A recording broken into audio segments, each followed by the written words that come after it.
নেতা মুস্তাফিজুরের দোকানে গিয়েছিল হামলা করতে। মুস্তাফিজুরের অপরাধে আইএসএফ করে বোমা মুক্ত আমডাঙ্গা করতে চাই, পিস্তল মুক্ত আমডাঙ্গা করতে চাই।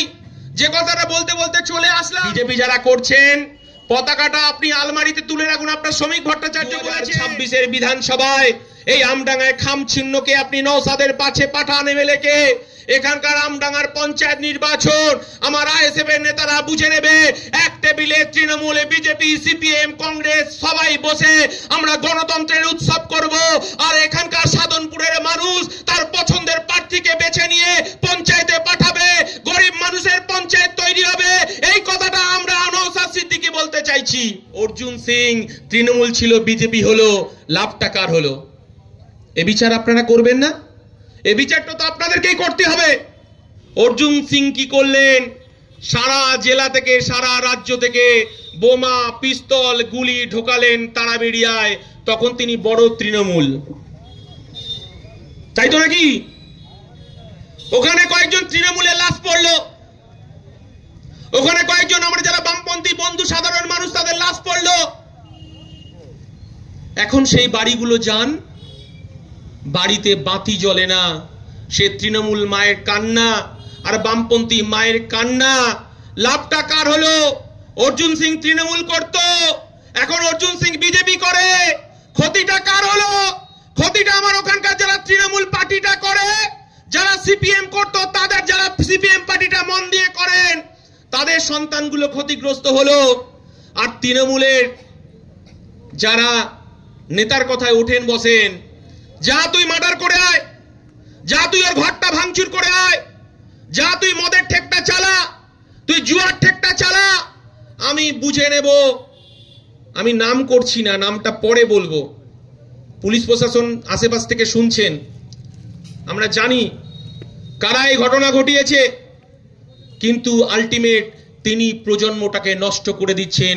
লাভবান কে হচ্ছে? যে বলছে মদের ভাটা চালা, যে বলছে গাঁজা সাট্টাটা খেল, যে বলছে ঘরটা ভেঙে দিয়ায়, দোকানটা বন্ধ করে দিয়ায়। আমার নেতা মুস্তাফিজুরের দোকানে গিয়েছিল হামলা করতে। মুস্তাফিজুরের অপরাধে আইএসএফ করে। আমরা বলতে চাইছি এসব তৃণমূলের নেতারা বন্ধ করুন, বন্ধ আপনাকে করতে হবে। কারণ বাংলার মানুষ আপনার প্রতিটা ইটের গাঁথনির জবাব নেওয়ার জন্য প্রস্তুত হয়ে আছে। শুধুমাত্র পুলিশ যদি 2 ঘন্টা আপনাদের পাশ থেকে সরে যায়, আমডাঙ্গায় তৃণমূল নিশ্চিহ্ন হয়ে যাবে, সাইনবোর্ডে পরিণত হবে।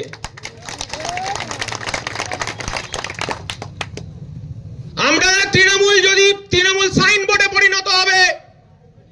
এই রাজ্যে যদি পুলিশ প্রশাসন তৃণমূলের মাথা থেকে 2 ঘন্টা যদি নিরপেক্ষ ভূমিকা পালন করে, বাংলার মানুষ তেতে আছে। আজকে আপনারা কলকাতায় দেখেছেন, আমার ছোট ভাই জুলফিকার বলছিল যে এখানকার যারা অসুস্থ হয়ে যায়, আমরা দেখেছি বামপন্থী আমল থেকে আমডাঙ্গায় একটা সুপার স্পেশালিটি হসপিটাল করার দাবি ছিল। ওখানে অন্তত বাম আমলে গেলে অন্তত কুকুরের টিকাটা পাওয়া যেত, ইনজেকশনটা পাওয়া যেত। আমার অনেক মায়েরা, মানে আমার ভাইও ওখানে ডেলিভারি হয়েছে আমডাঙ্গা হসপিটালে। কিন্তু আজকে আমডাঙ্গা সুপার মাল্টি স্পেশালিটি হসপিটালের নাম করে ওখানে আমরা দেখছি বিড়াল কুকুর বেডে শুয়ে থাকে, আর আবাল সিদ্ধি মোড়ে ব্যাঙের ছাতার মতো নার্সিং হোম গুলো গজায়। কার নির্দেশে চলে আর টাকাগুলো কার বাড়িতে যায় আমরা জানি না, হিসাব আমরা বুঝে নেব। শুধু আপনারা যদি আমার পাশে থাকেন, আমাদের পাশে থাকেন, নওশাদের পাশে যদি থাকেন। আমরা বলতে চাইছি আমডাঙ্গা হসপিটালে এক্সরে মেশিন বসাতে হবে, এমআরআই অফিস বসাতে হবে, এমআরআই যে করা হয় তার বসাতে হবে, সঠিক সময়ে রক্ত পরীক্ষাটা করতে হবে, বিভিন্ন ডিপার্টমেন্টে ডাক্তার বসাতে হবে, একটা অ্যাম্বুলেন্স রাখতে হবে। কে শোনে কার কথা? এটা তো ভাগের লুটের টাকা নিয়েই ব্যস্ত। আপনারা জানেন বোধাই গ্রাম পঞ্চায়েতের একজন সিভিক পুলিশ এতটাই দালালি তুলেছে, রাত্রের বেলা এতটাই খাকি পোশাক পরে চাঁদা তুলতো, তার চাকরিটা পর্যন্ত চলে গেছে। কারণ সংবিধান আছে, পুলিশের একটা অংশ এখনো ভালো আছে বলে এখনো পর্যন্ত এই রাজ্যে আমরা নিরাপদে ঘুমাতে পারি। আমরা বলতে চাইছি যে আমার ছোট ভাই যেটা বলছিল, ক্যালকাটা ইউনিভার্সিটির ভিসি তিনি বলেছেন 28 তারিখে পরীক্ষা হবে, আমার যোগ্যতায় আমি চাকরি পেয়েছি। এরকম অনেক খাঁকিধারী পুলিশ আছে যে আমার বাবা মা লেখাপড়া শিখিয়ে আমি সংবিধান হাতে রেখে আমার যোগ্যতায় খাঁকি পোশাকটা পরেছি, কোনো দাদার চটি চেটে নয়। আপনারা দেখেছেন নির্বাচনের সময় পুলিশের খাঁকি পোশাক পরে ক্যানিং, ভাঙড়, আমডাঙ্গা, সারা পশ্চিমবঙ্গে তৃণমূল সন্ত্রাস করেছে। কলকাতায় মমতা ব্যানার্জি বাঁচানোর জন্য একজন এসিপি অর্থাৎ বড় পোস্টে বসিয়েছিল। সংবিধান আছে বলে খাকি পোশাকটা খুলে তৃণমূল নেতাদের সঙ্গে ঘর ভাঙার কাজে লিপ্ত ছিল, সে জেল কাটছে। অতএব সংবিধান, আমাদের চেয়ারম্যান বলেছে, আমরা বলছি সংবিধানের উপর ভরসা রাখুন, 5 টাকার কলমের উপর ভরসা রাখুন। আমরা বোমা মুক্ত আমডাঙ্গা করতে চাই, পিস্তল মুক্ত আমডাঙ্গা করতে চাই। যে কথাটা বলতে বলতে চলে আসলাম যে কার ক্ষতি হলো তারাবেড়িয়ায়, যদি একটা পঞ্চায়েত সিপিএম গঠন করতো কি ক্ষতিটা হতো। ওখানে তৃণমূলের মায়ের কোলে সন্তান চলে গেল, সিপিএম এর মায়ের কোলে সন্তান চলে গেল। অর্জুন সিং তৃণমূল ছিল, বিজেপি হলো, লাভটা কার হলো? এ বিচার আপনারা করবেন না? এ বিচারটা তো আপনাদেরকেই করতে হবে। মুকুল রায়, নারদা সারদার টাকা, আমার গরিব ঘরের মায়েদের ডিম বিক্রির টাকা, ঘুটে বিক্রির টাকা, এমপিএস, রোজভ্যালি কারা যুক্ত আছে? আমরা কি ভুলে গেছি? না, আমরা ভুলে যাইনি। এই কথাগুলো স্মরণ করে দিতে চাই। টাইম হয়ে গেছে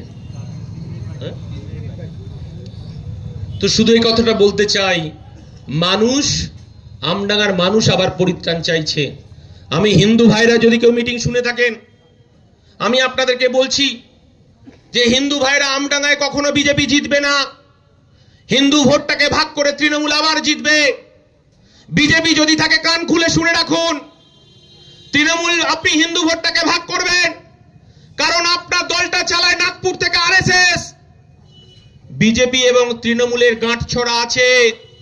এখান থেকে দত্তপুকুর 1, 2, কাশিমপুর, মরিচা, বেড়েবেড়িয়ার যারা হিন্দু আছে জয় শ্রীরাম বলে, তারা বিজেপিতে ভোটটা দেবেন। ভোটটা দেওয়ার পর আবার তৃণমূল জিতবে। তৃণমূল জেতার পর যে কেলানিটা শুরু হবে, পঞ্চায়েত দখলের লড়াইটা তৃণমূল যেটা শুরু করবে আবার, সেটা কিন্তু সহ্য করতে হবে ভাই। বিজেপি যারা করছেন, পতাকাটা আপনি আলমারিতে তুলে রাখুন। আপনার শ্রমিক ভট্টাচার্য বলেছে, আমডাঙ্গায় আমরা আইএসএফ এর নেতারা বলছি, একজন আমডাঙ্গার নাগরিক হিসাবে বলছি, যারা বিজেপি করছেন আপনাদেরকে বলছি, আপনারা মনে প্রাণে বিজেপি অনেকে করছেন না, জানেন তৃণমূলকে রোখার জন্য বিজেপি করছেন, কিন্তু আপনাকে খাম একমাত্র মুক্তি দিতে পারে 2026-এর বিধানসভায়। এই আমডাঙ্গায় খাম চিহ্নকে আপনি নওশাদের পাশে পাঠান এমএলএকে।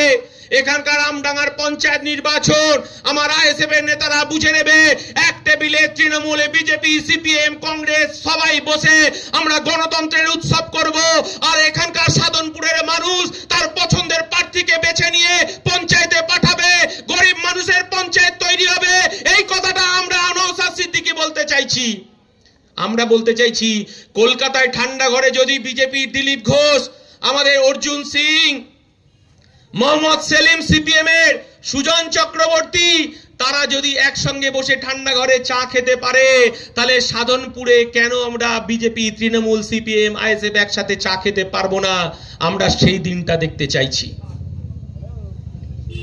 অনেক কথা বলে ফেললাম, আমার ছোট ভাই অনেক কথা বলেছে, আমি কিন্তু মন দিয়ে শুনেছি, খুব ভালো বক্তব্য রেখেছে, ভালো বক্তব্য রেখেছে। আজান শুরু হবে, তার আগে সভাটা শেষ করব। আমি আপনাদেরকে বলবো 2026-এ বুথে ফিরে যান, বুথে মায়েদেরকে বোঝান, লক্ষ্মীর ভান্ডার দিয়ে আমার তিলোত্তমা